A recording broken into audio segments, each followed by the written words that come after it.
আর কুলতলিতে আজকে পরীক্ষা চলছিল, সেই পরীক্ষা চলাকালীনই বেরিয়ে গেলেন শিক্ষকরা, কারণ 11 জনের চাকরি চলে গেছে। দিশেহারা কুলতলির 11 জন শিক্ষক।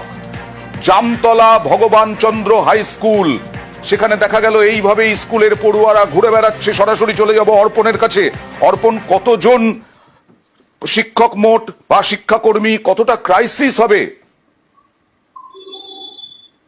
দেখো আন্দা, সব থেকে বড় প্রশ্ন, এই স্কুল তুমি জানবে যে কুলতলির প্রত্যন্ত এলাকায় সায়েন্স নিয়ে এই স্কুলের ক্লাস চলে, এবং সেই ক্লাস গত 3 বছর ধরে চালাচ্ছেন এই যারা 11 জন শিক্ষক, যারা আজকে যাদের চাকরি বাতিল হলো, সেই 11 জনই তারা ছিলেন, কেউ ছিলেন সায়েন্সের টিচার, কেউ ছিলেন ম্যাথামেটিক্সের টিচার।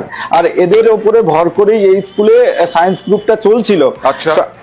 আজকের থেকে পরীক্ষা শুরু, 5ম থেকে 10ম শ্রেণী পর্যন্ত।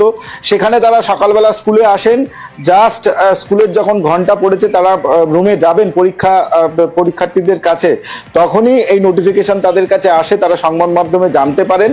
তারপরে কার্যত সেখান থেকে কাঁদতে কাঁদতে স্কুল ছেড়ে তারা চলে যান। প্রধান শিক্ষক বলছেন যে এই স্কুলে 3500 ছাত্রছাত্রী রয়েছে, তাদের আগামী দিনে তাদের ক্লাস চলবে কিভাবে, তাদের এই যে পরীক্ষা 5ম থেকে 10ম শ্রেণী পর্যন্ত পরীক্ষা চলছে,